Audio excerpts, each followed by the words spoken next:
नमस्कार दोस्तों, स्वागत है आपका आपके अपने YouTube channel exam Guru tips and tricks में। दोस्तों बात करें रेलवे ग्रुप डी और एनटीपीसी परीक्षा। आज हम गणित के लिए प्रैक्टिस सेट नंबर 35 करने वाले हैं। और जैसा कि आपको पता है, हम हर वीडियो में 10 प्रश्नों को लेकर आ रहे हैं। बहुत सारे रिक्वेस्ट भी आते हैं आपके कि प्रश्नों की संख्या बढ़ाइए। जी मैं आपकी बात मान लूंगा, लेकिन अभी एग्जाम को डेट को लेके कोई भी इन्फॉर्मेशन नहीं है।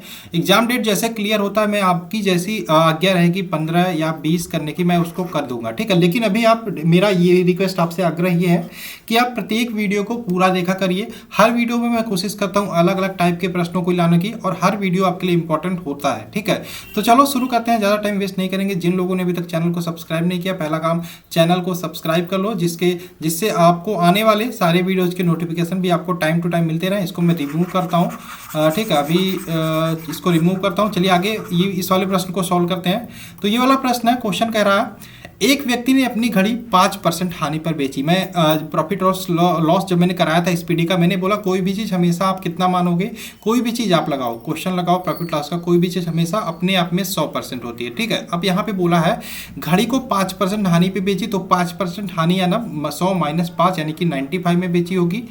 यदि वह 56.25 रुपये अधिक में बेचता तो उसे 10% का लाभ होता। यानी कि अगर जो 10% लाभ, यानी कि 100 + 10 यानी कि 110, और यही दिया है कि इसके बजाय इसमें बेचता तो उसे कितना अधिक मिलता, 56.25 अधिक मिलता। यहाँ पे इसका अंतर 15 है, और ये 15 बराबर है 56.25 के, 56.25 के। तो क्वेश्चन आपका सॉल्व हो गया। आपको आगे कुछ नहीं करना है। घड़ी की लागत कीमत बताना, तो घड़ी की लागत कीमत आपने यहाँ पे 100 मानी थी, तो 15 बराबर 56.25, तो 100 बराबर निकालोगे 56.25, 15 नीचे आ जाएगा, 100 का मल्टीप्लाई होगा, 100 का मल्टीप्लाई करोगे तो दशमलव हट जाएगा, 5625/15 हो जाएगा। 15 से 5625 काटोगे 375, यहाँ पे आपका आंसर आ जाएगा। चलिए आगे चलते हैं।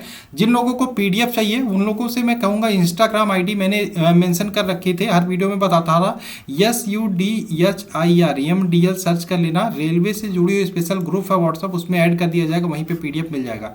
क्या करना है आपको, इंस्टाग्राम पे फॉलो करना, वहाँ पे मैसेज कर देना, मैं आपको यहाँ पे ग्रुप में ऐड करा दूंगा, लिंक यहाँ से प्रोवाइड करा दूंगा। उसके बाद आपको वहाँ पे पीडीएफ मिल जाएगा ग्रुप में, ठीक है। तो ये वाला क्वेश्चन देखो, एक विधानसभा चुनाव में, देखो चुनाव की क्वेश्चन जब भी है तो आप एक बात ध्यान रखना, आपके यहाँ भी जब चुनाव होता है तो जब कुल मत पड़ते हैं, यानी कुल 100% ही मत पड़ते हैं, बाद में ये देखा जाता है कितने मत नहीं पड़े, कितने मत अवैध पड़े, तो उसके हिसाब से चीज़ें गणना की जाती है। लेकिन आप मान लो यहाँ पे कुल 100% मत थे विधानसभा चुनाव में, ठीक है। यहाँ पे दिया है एक उम्मीदवार को कुल वैध मतों का 55% मत मिला, और यही आपको बताना है कुल कितने मत मिले। लेकिन आपको दिया है कुल अवैध मतों की संख्या 2%, यानी कि 100% कुल मत पड़े, 2 अवैध पर 2%, कितना वैध पड़ा होगा, 98%। और आपको एक चीज दिया है कि कुल मतदाताओं की संख्या 1,04,000, यहाँ पे आपने 100 मानी थी, ये 100 बराबर है आपका 1,04,000 के, ठीक है। अब यहाँ पे आप वैध मतों की संख्या निकाल सकते हो, कैसे, 1,04,000 बटे 100 नीचे आ जाएगा, गुणे 98 कर दोगे, इसको 00 से इसको 00 से काट दोगे, यहाँ पे आपका जो वैध मतों की संख्या आएगी ये निकल के आ जाएगी, ठीक है, ये निकल के आ जाएगी। अब आपसे क्वेश्चन में पूछा है कुल वैध मतों का कितना % वोट मिला जीतने वाले उम्मीदवार को, तो यहाँ पे 55% मिले हैं, तो एक इसी का आप 55% निकाल लो, आपका आंसर निकल के आ जाएगा। कुछ नहीं करना, यहाँ से अगर जो देखो ये 0 से ये काट दो, 5 से इसको काटोगे 11, और 2 से इसको काटोगे, मल्टीप्लाई कर देना, आपका 56, यहाँ पे आपका आंसर निकल के आ जाएगा, ठीक। आंसर देखो कौन सा आया, ऑप्शन नंबर डी आपको यहाँ पे दिखाई दे रहा होगा, यही आपका आंसर होगा, ऑप्शन नंबर डी, ठीक। चलो आगे चलते हैं, नेक्स्ट क्वेश्चन की बात करेंगे। क्वेश्चन नंबर 3 है। यहाँ पे क्वेश्चन है आपका, एक वस्तु का अंकित मूल्य 200 रुपया है, मार्केट प्राइस वस्तु का 200 रुपया है, ठीक है। एक विक्रेता ऐसी 3 वस्तुओं को बेचता है, मान लो 200 का है, आपने 3 वस्तु बेचा, यानी कि टोटल आपको मिला कितना, 600 रुपये मिला। उसके बाद दिया है ठीक है, सॉरी यहाँ पे कुछ ऐसा दिया है, यहाँ पे देखो मैं इसको फिर से करता हूँ, थोड़ा मैंने जल्दीबाजी में कर दिया। तो मार्केट प्राइस जो दिया है वस्तु का 200 है, ठीक है। अगर जो आपने मार्केट प्राइस पर बेचा 3 वस्तुओं को, तो आपने 600 में बेचा, ठीक। लेकिन दिया है ऐसी 3 वस्तुओं को एक निश्चित दर पर छूट देने के बाद आपने कितनी बेची, यानी कि सेलिंग प्राइस यहाँ पे है 546 में बेची। तो छूट दर निकालना, तो छूट दर का फॉर्मूला आपको पता चला, डिस्काउंट परसेंटेज क्या होता है आपका, क्या होता है, mark price minus selling price बटे मार्क प्राइस गुणे 100, यानी कि परसेंटेज जब निकालते हैं 100 से गुणा करते हैं। तो आप देखो यहाँ पे टोटल 600 600 है, यहाँ पे 546 है, इनका अंतर निकालोगे 54 आ जाएगा। बटे क्या होता है मार्क प्राइस टोटल 600 है, गुणा 100 से मल्टीप्लाई करोगे, 2 जीरो से 2 जीरो कट जाएगा, यहाँ पे 6 से यानी कि 9 छक्के 54, 9% निकल के आ गया आपका यहाँ पे छूट की दर। ऑप्शन नंबर बी यहाँ पे राइट आंसर होगा। ये वाला क्वेश्चन देखो सिंपल इंटरेस्ट का क्वेश्चन यानी कि साधारण ब्याज। अभी मैं चक्रवृद्धि का क्वेश्चन नहीं करा रहा हूँ हर जितना भी आपने सेट लगाया, क्योंकि मैंने चक्रवृद्धि पढ़ाया नहीं है। मैं जल्द ही चक्रवृद्धि ब्याज का वीडियो लेकर आऊँगा इस पीडी का, उसके बाद मैं चक्रवृद्धि ब्याज के क्वेश्चंस को ऐड करता रहूँगा, ठीक है। एक तरीके से एक सिरे से हम पढ़ाई कर रहे हैं, एक बात ध्यान रखिएगा। एक व्यक्ति ने 5,000 रुपये 2 वर्ष के लिए 4% साधारण ब्याज के लिए उधार देता है। तो यहाँ पे अगर जो हम सिंपल इंटरेस्ट निकालेंगे PRT/100, P आपका है 5,000 गुणे R आपका है 4%, T आपका 2 है बटे 100। तो इसमें सिंपल इंटरेस्ट कितना बन जाएगा इसका 50 गुणा 4 यानी कि 200 और 200 गुणा 2 यानी कि 400 इसका इंटरेस्ट बन जाएगा सिंपल इंटरेस्ट। लेकिन दिया है वही तत्काल इसने दूसरे व्यक्ति को वही धन 2 वर्ष के लिए 6 से 1/4% पर दिया। अब 6 से 1/4 को आप 25/4 लिख सकते हो, कोई दिक्कत 25/4 लिखने में, 6 चौके 24 एक 25/4, ठीक है। तो वहीं पे वही धन कितना धन 5,000 रुपये किस दर से 25/4 की दर से कितने साल के लिए दिया 2 साल के लिए दिया। अब यहाँ पे ये 4 नीचे आ जाएगा और गुणा 100 हो जाएगा।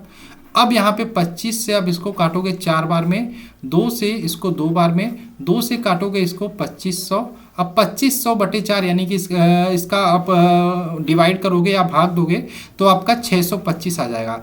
अब पूछा है इस पे देने पे इसके देने पे अंत में उसको सौदे पे लाभ होगा, यानी कि इस पे देने की बजाय उसने इस पे दिया। टोटल लाभ कितना हुआ 625 माइनस 400 225 हो गया। यही आपका आंसर हो गया ऑप्शन नंबर सी, ठीक। कहीं पे कोई डाउट नहीं होना चाहिए। आगे चले, नेक्स्ट क्वेश्चन हमारा है, नेक्स्ट क्वेश्चन है, इसको यहाँ से हटाते हैं।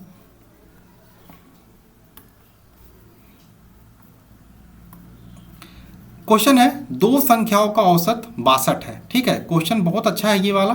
2 संख्याओं का औसत 62 है। अगर 2 संख्याओं का औसत 62 यानी कि इस प्रकार से, अगर जो पहली संख्या x है दूसरी संख्या y है तो इनका औसत इस प्रकार से होगा 62। इनका योग निकालना हो, अगर जो 2 का इधर मल्टीप्लाई कर देते हैं तो x + y यानी कि दोनों संख्याओं का योग निकल के आ जाता है 62, यानी कि 60 दूनी 120 124। यही हमको पहला काम करना है, ठीक है। हमको पहला काम यही करना है, हमको योग निकालने हैं। तो हम इसको हटाते हैं, इसको हटाते हैं। हमने क्या निकाल लिया, हमको दिया है यहाँ पे 2 संख्याओं का औसत 62, तो इनका योग कितना हो जाएगा, दोनों संख्याओं का योग हो गया आपका ये 60 दूनी, इसको थोड़ा सा चौड़ा करते हैं, 60 दूनी में 124 इनका योग हो गया दोनों संख्याओं का। अब यहाँ पे दिया यदि छोटी संख्या में 2 जोड़ दिया जाए तो संख्याओं का अनुपात 1:2 हो जाता है। आप यहाँ पे पहला काम मान लो, ठीक है। माना बड़ी संख्या आप x मान लो, बड़ी संख्या आपका मानो x है।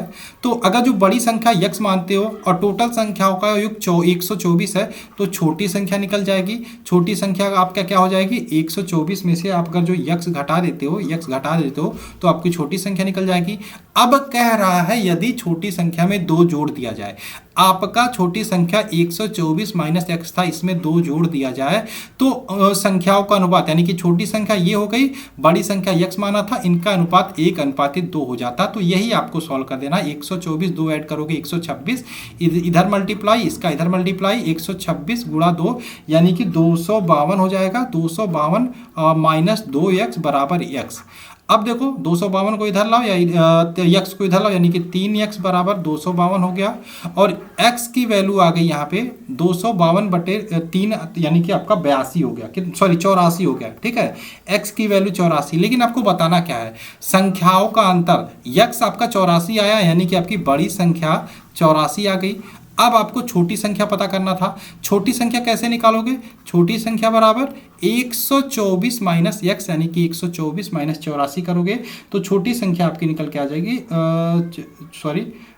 छोटी संख्या 40 निकल के आ जाएगी, ठीक है। 124 में से आप यहाँ पे घटाओगे कितना 84, तो आपकी 40 निकल के आ जाएगी। आपसे पूछा था दोनों संख्याओं का अंतर, तो बड़ी और छोटी का अंतर 84 माइनस 40 करोगे 44 निकल के आ जाएगा। यही आपका आंसर देखो कौन सा सही आया है, ऑप्शन नंबर डी यहाँ पे आया, यही आपका राइट आंसर होगा।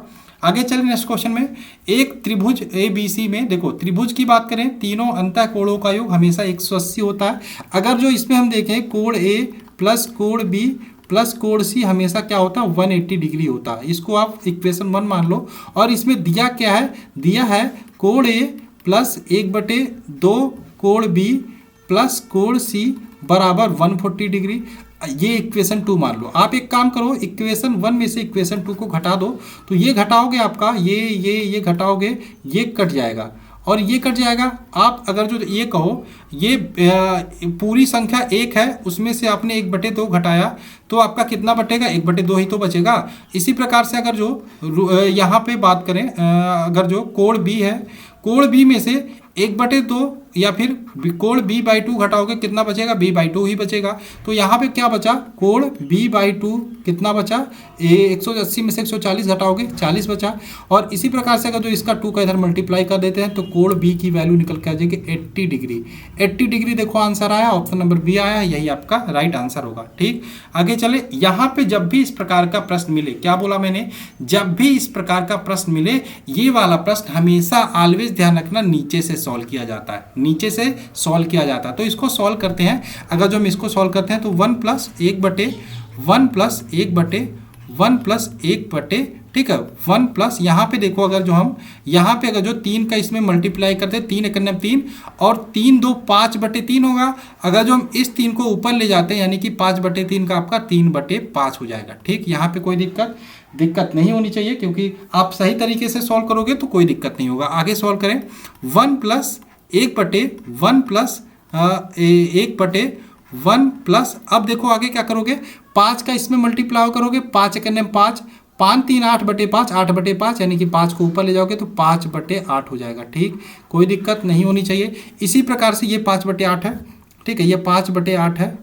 इसी प्रकार से 8 का इसमें मल्टीप्लाई करोगे, 8 × 8 और 8 × 8 8 5 13 यानी कि 13/8 होगा। और हम आगे सॉल्व करेंगे 1 इसमें आप क्या करोगे, 13/8 हो रहा तो 8 ऊपर ले जाओगे, बटे 13 नीचे हो जाएगा।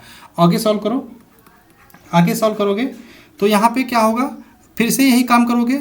1 + 13 का इसमें मल्टीप्लाई, 13 × 13 और 13 8 मल्टीप्लाई करोगे 21 होगा। ठीक है, 21/13, लेकिन 13 ऊपर जाएगा, 13/21 हो जाएगा। फिर इसको सॉल्व करो, 21 × 21 और 21 13 करोगे 34/21 हो जाएगा, यानी कि आंसर हो जाएगा, ऑप्शन देखोगे ऑप्शन नंबर सी। नीचे से सिंप्लीफिकेशन करते चले जाना, आपका आंसर निकल के आ जाएगा। ठीक, आगे चले, ये वाला क्वेश्चन देखो, 70 और 100 के बीच कितनी अभाज्य संख्या है जो 1 और 100 को छोड़कर किसी से ना कटे। एक ट्रिक, एक मोबाइल नंबर आप बता रहा हूं, मैं अपना मोबाइल नंबर नहीं बता रहा हूं, लेकिन इसको याद कर लो, किसी का भाई जिसको आप पसंद करते हो उसका मोबाइल नंबर, दूसरा वाला सेकंड मोबाइल नंबर 44 22 32 44 22 32 23 21, ये मोबाइल नंबर आप याद रखना। 10 अंकों का है। जैसे आप मोबाइल नंबर याद करते हो अपनी गर्लफ्रेंड का, किसी का भी याद करते हो, अपने जो जिसको भी आप ज़्यादा पसंद करते हो, तो यहाँ से आप 10 अंकों का ये नंबर भी याद कर लो। यहाँ से आपके प्रश्न होने वाले हैं। देखो, 1 से 10 तक कितनी अभाज्य संख्याएं होंगी, 4।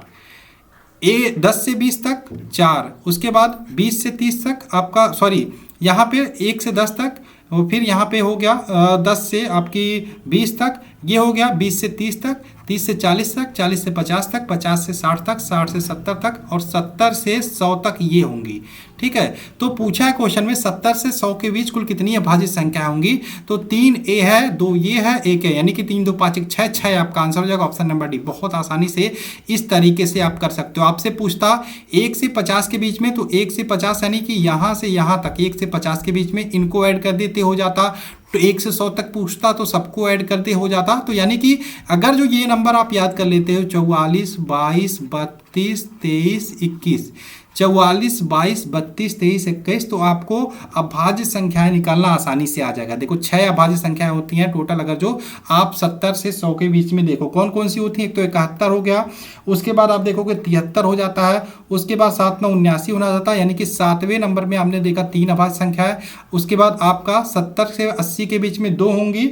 2 कौन कौन सी होंगी, एक 83 होगा, एक 83 होगा, एक 89 होगा। उसके बाद आपका 91 से 100 के बीच में टोटल 1 अभाज्य संख्या होगी, ठीक है, वो होगा 97। टोटल 6 अभाज्य संख्या है। इस तरीके से आप निकाल सकते हो। आगे बात करें, क्वेश्चन नंबर 9 की बात करें, यहाँ पे इसको सॉल्व करते हैं। बहुत ही अच्छा क्वेश्चन है ये।